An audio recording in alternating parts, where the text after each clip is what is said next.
السلام عليكم ورحمة الله وبركاته. ازيكم يا باشمهندسين؟ إن شاء الله يا رب تكونوا بخير جميعا. إن شاء الله هنبدأ محاضرة النهاردة، المحاضرة رقم 6. محاضرة النهاردة إن شاء الله من المحاضرات المميزة جدا والمفيدة جدا. فإن شاء الله يعني عايزين فيها كامل التركيز بإذن الله، والناس تحاول تبقى طول الوقت في الميتنج، محدش يعني يخرج لأي سبب من الأسباب. آه، المحاضرة بتاعت النهاردة، الهدف الرئيسي منها تكوين كوريدور. بس الكوريدور عندنا حضراتكم هيبقى ادفانسد كوريدور فيه اختلافات كتيرة. طبعا احنا خلاص يعني يعتبر دلوقتي بعد بعد 5 محاضرات، اصبح بالنسبة لنا ان احنا نعمل، ان احنا نسفل اللوحة، سواء نعمل الالاينمنت او نعمل بروفايل او نعمل حتى اسمبلي بسيط زي ده، عبارة عن اسفلت ولينكات، يعني لينكات وحارات اسفلت في النص. ما فيش فيه اي مشكلة خالص، الامر بالنسبة لنا بسيط جدا جدا جدا. ولكن الهدف الرئيسي من المحاضرة بتاعت النهاردة، عشان برضو نبقى واضحين من الاول للاخر ومحددين اهدافنا. الهدف من محاضرة النهاردة ازاي اعمل موديلنج، ازاي ابني كوريدور في تغييرات كتير. الطريق النهارده هو طريق داخلي طوله حوالي 2 كيلو او 1000، يعني اهو الستيشن النهائية كيلو 920. الطريق على قد ما هو يعني طريق صغير، ولكن طريق مليان بالتفاصيل، وإني أنا أعمل موديلنج للكوريدور بتاع الطريق ده وأبني الطريق ده. الموضوع هياخد مني شوية وقت وشوية أفكار. الأفكار دي هبني بيها بعد كده أي حاجة هتقابلني من هذا المنطلق، سواء في تغيير في جنب أو جنبين، تغيير في عروض أو أيا يكن. أول حاجة هبص لها في الطريق، إني أنا هبص على التغييرات في القطاع العرض. حضراتكم هلاحظ هنا إن الطريق عبارة عن جزيرة وسطية. هشاور عليها أنا هو دلوقتي، عبارة عن جزيرة وسطية، عبارة عن أسفلت يمين وأسفلت شمال، وسايد ووك، ممشى او رصيف للمشاة. لان زي ما حضراتكم قلت هنا ان الطريق داخلي. الطرق الداخلية بتختلف عن الطرق الجبلية اللي اشتغلناها، ان هي ما بيبقاش فيها اي كاتشات ولا اي مساطيح في الاخر، ما بيبقاش فيه داي لايت. الطرق الداخلية بيبقى فيها ارصفة مشاة، زي كل الطرق الداخلية اللي بنشوفها في المدن حضراتكم. فالطرق الداخلية لا بيبقى فيها، يعني بتبقى غالبا فيها بيبقى أرصفة مشاة، ما بيبقاش فيها دي لايت طبعا لأن الأماكن كلها بتبقى مستوية. فاللي بيتم عندي هنا كالآتي: أول حاجة ببص على التغييرات العرضية في قطاع الطريق. أولا أنا الطريق عندي فيه تو كيسز رئيسيين.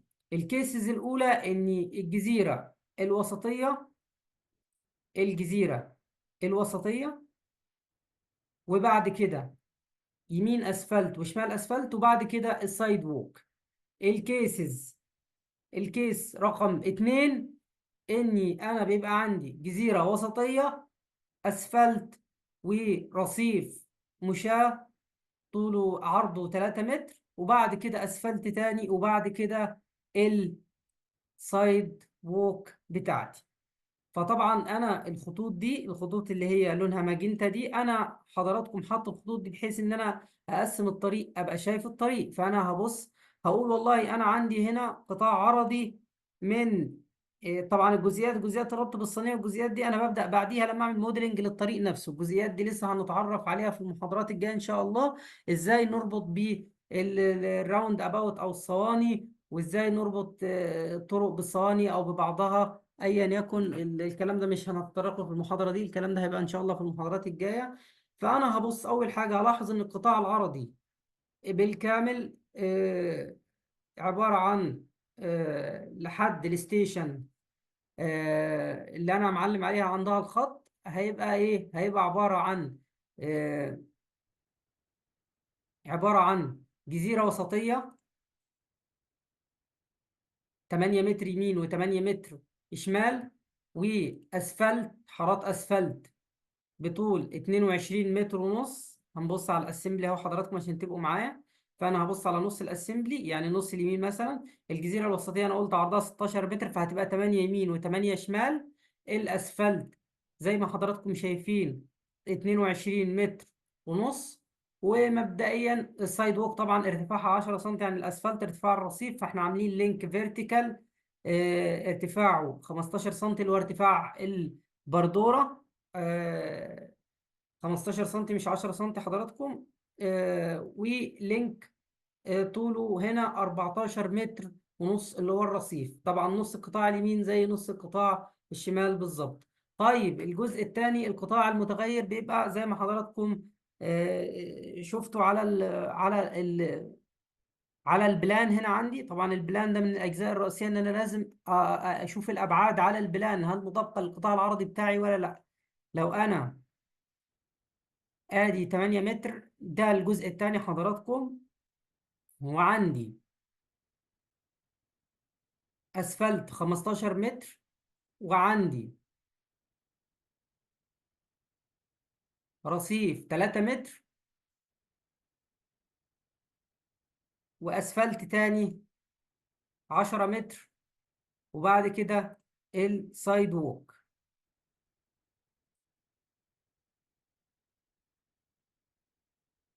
السايد ووك بتاعتي 9 متر، اللي هو القطاع ده حضراتكم. زي ما انتم شايفين عملنا لينكات، لينك للجزيرة، لينك للرصيف، ولينك للسايد ووك، وما بينهم حارتين أسفل. التغييرات اللي بتتم في القطاع هي كالتالي: إن القطاع في الأول بيبدأ عبارة عن جزيرة وسطية وأسفلت ومن ثم سايد ووك. طبعا العرض بيتغير بيزداد عشان الطريق يبقى عبارة عن جزيرة وسطية وأسفلت ورصيف وأسفلت ومن ثم سايد ووك. طيب هنبدأ خطوة بخطوة بحيث إن احنا نبقى ماشيين مع بعض بالترتيب، ونبقى مركزين في تفاصيل الكوريدور بالظبط. طبعا القطاع بيرجع تاني عند الستيشن دي، انا اللي محدد الخط ده الماجنتا حضراتكم، بحيث ان انا ابقى عارف نهايتي فين. للستيشن دي بالظبط بيبدأ القطاع يرجع عبارة عن ايه؟ عبارة عن اسفلت وسايد ووك مباشر، وتتشال الجزيرة الوسطية. بعد كده بلاقي ان الجزر الوسطية مكملة معايا، ولكن الناحية اليمين بتوصل عند ستيشن معينة وبيبقى مفيش جزيرة وسطية، ولكن الناحية الشمال فيها الجزيرة الوسطية مكملة.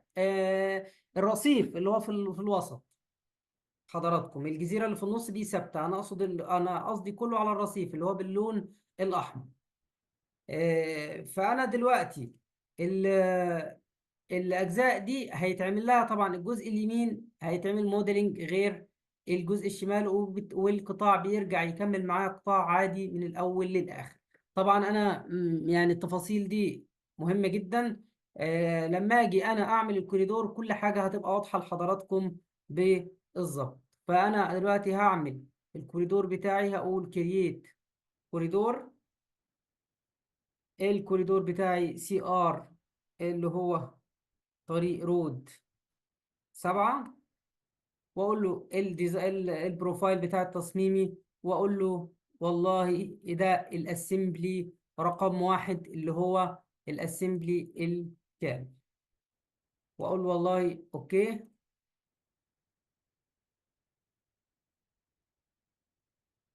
هيقول لي النهاية فين، هقول والله انا عايز نهاية الاسمبلي ده اللي هو رقم 1 هنا، واقول اوكي اعمل ريبيلد للكوريدور بتاعي. هلاحظ حاجة آه، هلاحظ حاجة هنا، إن حضراتكم إن الأسفلت هنا عرضه بيزيد، ولكن الكوريدور بتاعي متطبق لي بالكامل إن الأسفلت حدوده زي ما هي، يعني الحدود اللي هي ال 22 متر ونص، زائد الإيه؟ السايد ووك. فطبعا عروض الأسفلت هنا في النقط دي متغيرة.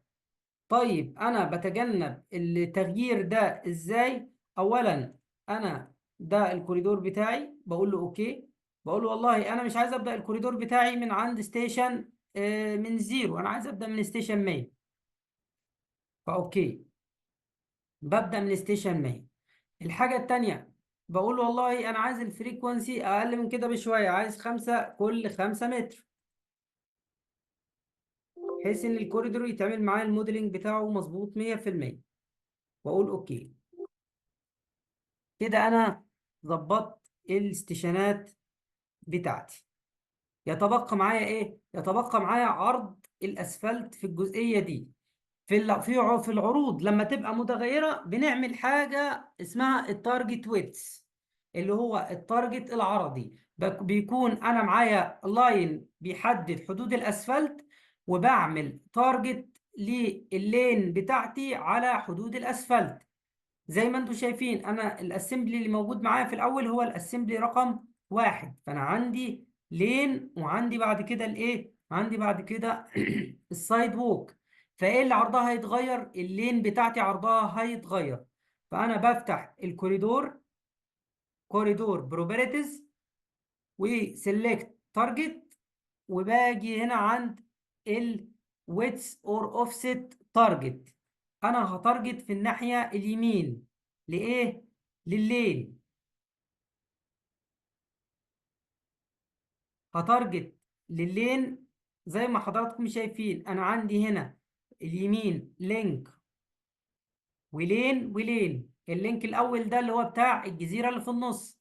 طيب والتاني ده اللي هو اللين بتاعتي اللي انا عايز اتارجت عليها. بدوس اوكي، وادوس هنا ايه ان انا عايز اتارجت فيتشر لاين او بولي لاين او ايا كان، وادوس سيلكت فروم دروينج. ده البولي لاين بتاعي حضراتكم. ده البولي لاين بتاعي اللي بيقول لي ان هنا دي حدود الاسفلت. عايز حضراتكم تركزوا معايا وتشوفوا التغيير اللي هيتم مع الكوريدور لما يتم الموديلنج. زي ما حضراتكم شايفين، اعتبر ان حدود الاسفلت هي القائمة بالنسبة لي. وزود عرض الاسفلت، وبناء عليه عرض السايد ووك كمان هيزيد.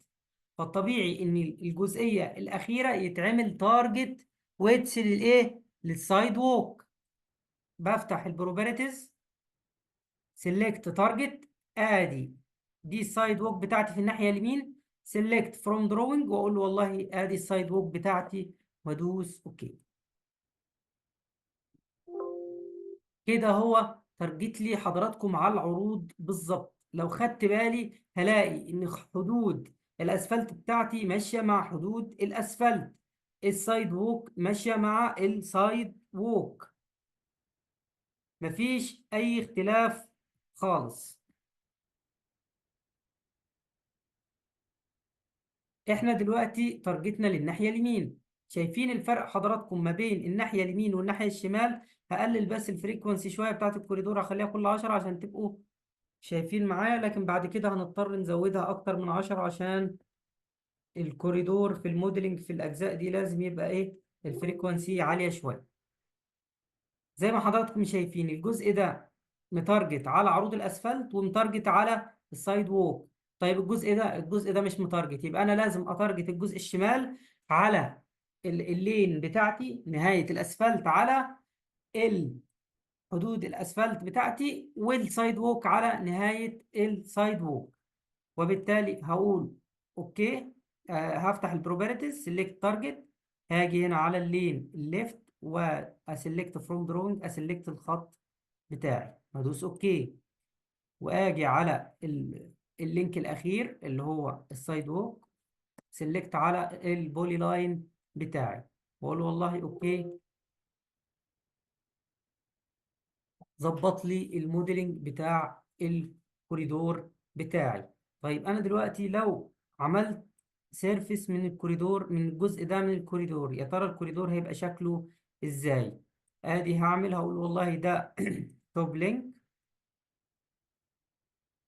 واقول له من الباوندري مثلا، او انا دايما في الغالب بحسب يعني بوتوم لينك عشان خاطر الكميات بعد كده، ولكن هنخليها توب بحيث ان احنا نشوف شكل الطريق. زي ما حضراتكم شايفين ادي ده شكل الطريق بتاعي، وده التغيير في الويتس. لو خلينا القطاع اللي موجود عندي بوتوم لينك هنلاحظ الفرق.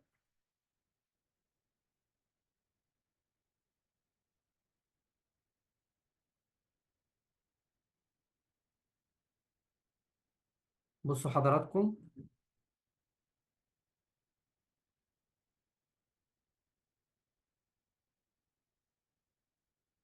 هنخليه بوتوم، نلغي التوب ونخليها ديتا عشان يحسب لي من الديتا بتاعي، او يظهر لي القطاع بتاعي من الديتا. بصوا حضراتكم، ده شكل الديتا لما اظهره.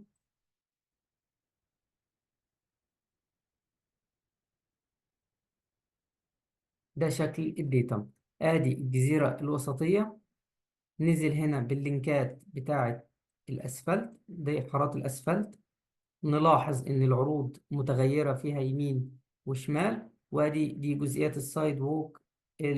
والعرض برضو فيها زي ما حضراتكم متغير، طالما الاسفلت زاد طبعا عرض الطريق ثابت، فالاسفلت زاد من ناحية، فاذا السايد ووك قلت. طبعا الكلام ده احنا بنشوفه كتير في الطرق الداخلية. يعني انت لو ماشي في اي طريق مش هتلاقي، ممكن تلاقي الطريق في نقطة ما مثلا عرضه اتغير. فده دي ده دي ده دي الجزئية الرئيسية بتاعة التارجت، بتاعة التارجت ويتس بتاعنا.